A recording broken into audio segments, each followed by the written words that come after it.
జై అలాంబాశ్రీకోట సముద్రం భక్తి పరబ్రహ్మ నమస్కారం. గురు బ్రహ్మ గురు విష్ణు గురుదేవ మహేశ్వర గురు సాక్షాత్ పరబ్రహ్మ తస్మై శ్రీ మన్నాథ శ్రీ జగన్నాథ మత్కులో శ్రీ జగద్గురు మమాత్మ సర్వభూతాత్మ తస్మై శ్రీ గురువే అఖండ మండలాకారం వ్యాప్తి చరాచరం తత్పదం దర్శితం తస్మై శ్రీ గురువే శ్రీ మహావిష్ణు పర్యంతం అశ్వగురు సమారంభం శ్రీకృష్ణ సాందీపమధ్యమం శ్రీ మహావిష్ణు పర్యంతం వందే గురు పరంపరమ సోదరాంబ స్వగురు పరమగురు పరమేష్ఠి గురు నిజగురు పరిపూర్ణ గురు బ్రహ్మానందం పరమసుఖదం కేవలం జ్ఞానమూర్తి ద్రవాతీతం గణపతి సంతత్వం స్యాది లక్ష్యం ఏకం నిత్యం నిర్మల మోచనం సర్వధీ సాక్షిభూతం భావాతీతం త్రిగుణరహితం సద్గురు అమలాంబ శ్రీ హండికోట సముద్రం అసలు భద్రాద్రి రామసత్వం అండి. మన చేసుకున్న దానికి మన ఎక్కడ దాకా వచ్చామంటే పరిపూర్ణ లక్షణం తెలుసుకున్నాం. ఎప్పుడు ఎరుక నిరసన లక్షణం, ఎరుక నిరసన. ఎరుక అంటే ఏంటో, పరిపూర్ణం అంటే ఏంటో తెలిస్తేనే పరిపూర్ణం ఉందని, ఎరుక లేదని మనం నిర్ధారణ చేసుకుని ఆలోచన కలుగుతుంది. ఎరుకంటే అంత ఏంటి ఉన్నట్టుగా తోచబడుతుంది, వాస్తవంగా లేదు. ఇదంతా పరిపూర్ణ పరబ్రహ్మంలో ఈ బ్రహ్మాండం సృష్టి అంతా కూడా లేకనే ఉన్నట్టు తోచబడింది. దీన్ని భ్రమ అంటారు. భ్రమేణాహం భ్రమేణత్వం జీవోపాసన భ్రమేణీశ్వర భావత్వం భ్రమమూలమిదం జగత్తు అంటే అసలు భ్రమగా తోచబడింది కానీ వాస్తవంగా లేదు.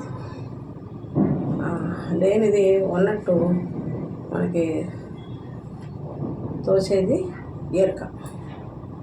నేను నాది అని ఉద్భవించింది జీవుడని, శివుడని, పిండాండం అని, బ్రహ్మాండం అని, ఇదంతా కూడా ఎరుక లక్షణం. ఎరుకే అంతా. ఎరుకను వీరున్నది అహంరహిత స్థితి, పరిపూర్ణ బ్రహ్మస్థితి. ఆ బ్రహ్మాండం గురించి మనం కిందటి వీడియోలో తెలుసుకున్నాం. కాబట్టి ఇప్పుడు ఎరుకని ఎలా లేదని చెప్పాలో ఈ వీడియోలో మనకి నేర్చుకుందాం. ఎరుక నిరసన. జై గురుదేవ.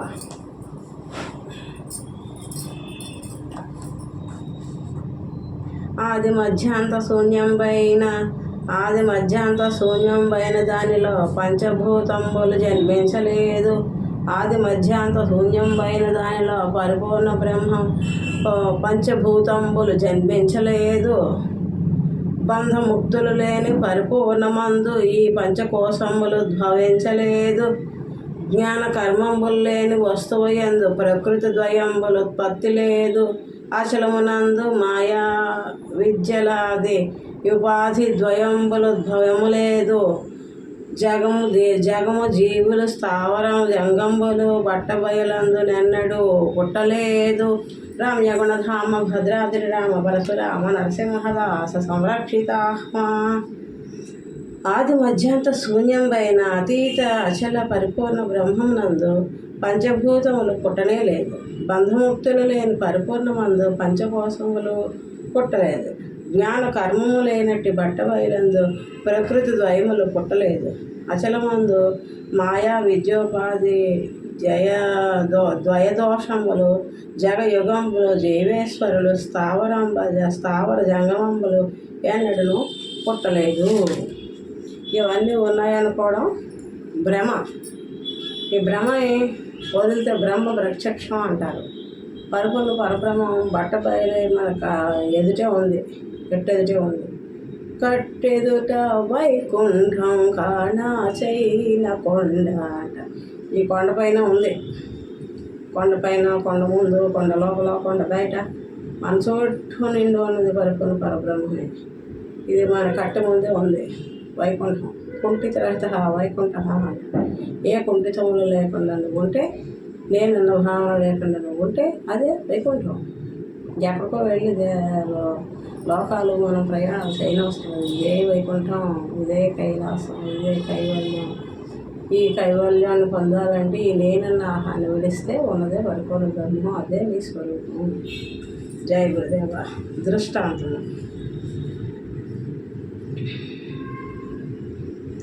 ఆది మధ్యాంత శూన్యమైన అతీత అచల పరిపూర్ణ బ్రహ్మమందు పంచభూతములు పుట్టలేదు. ఆది మధ్యాంత శూన్యమైన, ఆది లేదు అంతం లేదు. ఇది ఎక్కడ మొదలైందంటే నువ్వు ఎక్కడ చెప్పగలవు? దీనికి మొదలైంది తుదేది ఆది మధ్యాంతరములు లేని పరిపూర్ణ పరబ్రహ్మ ఇదే. దీని యందు ఎరుక పుట్టనే లేదు. పంచభూతాలైన సృష్టి లేనే లేదు. సృష్టికి పూర్వం ఉన్న స్థితి ఏదైతే ఉందో అది, దానిలో పంచభూతాలు లేవు, జీవేశ్వరులు లేవు, ఏది లేదు. ఏది లేనిది నిరావరణమైన పరిపూర్ణ బ్రహ్మ ఏదైతే అది. దాని యందు జగత్తు లేదు. అతీత అచల పరిపూర్ణ బ్రహ్మందు పంచభూతములు పుట్టడం లేదు. బంధముక్తులు లేని పరిపూర్ణమందు పంచకోశములు పుట్టనే లేదు. బంధముక్తులు ఉన్నాయా? ఎవరికుంటాయి బంధముక్తులు? బద్ధులైన వారికి. జన్మ నిత్యమని, జనన మరణాలు సత్యమని నమ్మేవారికి బద్ధులు అంటారు, బద్ధజీవులు. మరి బ్రహ్మానికి బద్ధత్వం ఉందా? దేనికి పట్టుబడుతుంది? తాళచే కడదామంటే పట్టుబడుతుందా? ఇది పిడికిలతో గట్టిగా పట్టుకుందామంటే దొరుకుతుందా? బ్రహ్మం అంతా నిండి ఉంది. ఈ పరిపూర్ణ పరబ్రహ్మం. దీని యందు ఈ పంచకోశాలు పుట్టనే లేదు.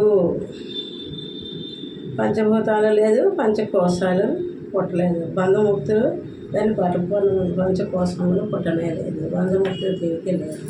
దీనికి బంధముక్తులు ఉంటాయి. శరీరం తెచ్చుకుంది, బంధీ అయ్యి ఉంది ఆత్మ శరీరంలో. దీనికి ముక్తి కోసం ప్రయత్నం చేస్తుంది. మళ్ళీ ఎరుక్కుంటుంది, ఇంకో నూతన దేహం ప్రవేశించుకుంటుంది. దీనికి ఈ ఎరుక నువ్వు ఏడు ఉంటే బ్రహ్మానికి ఏది లేదు. నువ్వు బ్రహ్మం అవ్వాలి అంటే నీలో ఉన్న అహం పూర్తిగా అనగాలి. లేని అహం రహితమైన స్థితి ఏదైతే ఉందో అది బ్రహ్మస్థితి, బ్రహ్మానుభవ స్థితి. అనుభవాన్ని పొందేవాడు కూడా అక్కడ మిగలకూడదు. అహం పూర్తిగా రహితం అయితేనే బ్రహ్మ సాక్షాత్కారం అంటారు దాన్ని.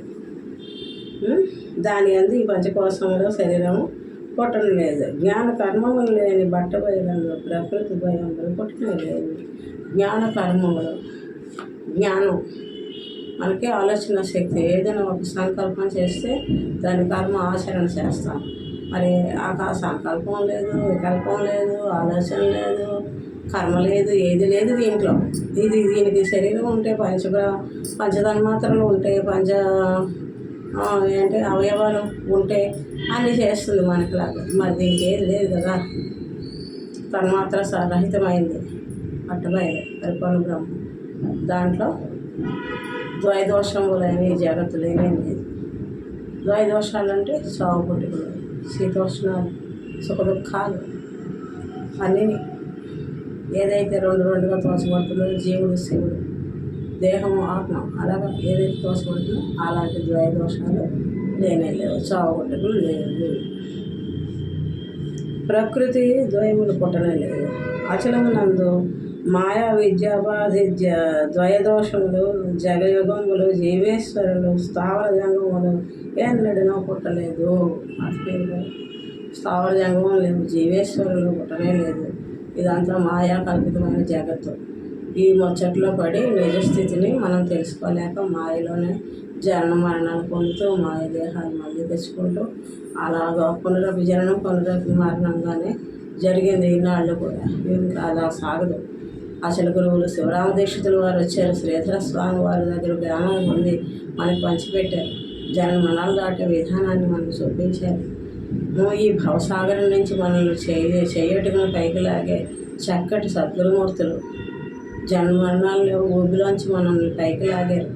మనం ఆ స్థితిని ఎన్నడూ కోల్పోకూడదు. ఉన్న పరిపూర్ణాన్ని దర్శించి లేని మాయలో పడకుండా ఇది లేదు అని ప్రతి దానికి మనం సమాధానం చేసుకుని ఈ చిక్కుల్లో ఈ మూడులో మనం చిక్కుపోకుండా బ్రహ్మానంద స్థితిలో ఉండాలి నిరంతరం. ఏదైనా మన మంచిగా అందరిలో ఉన్న ఆత్మ నా స్వరూపంగానే భావించు. నీవే అంతా నిండి ఉన్నప్పుడు నీకు శత్రుత్వం లేదు, మిత్రత్వం లేదు, అంతా నీదే. నేనే రాజు, నేనే మంత్రి, అంతా నువ్వే. మరి నీకు అన్యమైన వస్తువు ఏది లేదు. శరీరాలు వేరు కానీ ఆత్మ ఒకటే కదా. మరి అంతా నీ స్వరూపమే కదా. మరి నీకు ఎవరు మిత్రులు, ఎవరు శత్రువులు, అంతా నీవే. జీవుడు దేవుడు రెండు నువ్వే. నువ్వు ఆరాధించే దేవుడు వేరు, నువ్వు వేరు కాదు. జీవ శివుడు ఏకమైన స్థితి నీదే. ఈ రెండు కూడా లేని స్థితి పరిపూర్ణ పరబ్రహ్మ స్థితి. జీవుడు శివుడు ఏకమై జీవ బ్రహ్మైక్యమై ఆ బ్రహ్మానంద స్థితి ఏదైతే ఉందో దాన్ని కూడా రహితపరుచుకుని నిజ స్థితి లేని స్థితి అనుభవించండి ఆచార్య లక్ష్మణుడు. అలాంటి దాంట్లో ఈ చావు పుట్టుకుని కదా ఈ జగత్తు పొట్టనే లేదు, జీవేశ్వరులు లేవు, స్థావర జాంగమంబులు లేవు, కదిలేదు లేదు, కదలనివి లేవు, ఏది లేదు. జయ గురుదేవ. దృష్టాంత లక్షణం, దృష్టాంతం ఇది మరి ఇది లేదు అంటే సరిపోయిందా? ఏ రకంగా లేదు మనకి వివరంగా చెప్తున్నారు గురువుగారు. సురులు, రాక్షసులు, భూసురులు, వైశ్యులు, శూద్ర, నరులు, మౌనులు, దిగంబరులు, ఋషులు, యోగులు, భోగులు, రోగులు, త్యాగులు, తరులు, ఖేచరులు, వానరులు, గిరులు, తరులు, ఖేచరులు, వానరులు, గిరులు, రాజులు, మంత్రులు, రథ త్వరగ బలంబులు, సరచాపధరులు, భీకరులు, కళలో అనేకమెక్కడి నుండి వచ్చెనో కానీ మేల్కనిన ఒక్కటి లేదు. ఈ ప్రపంచంబు నా రీతినేమి లేదు. బట్ట బయలైన యశలం అప్పటికి నుండు రమ్య గుణధామ భద్రాద్రి రామ పరశురామ నరసింహదాస సంరక్షితాత్మ.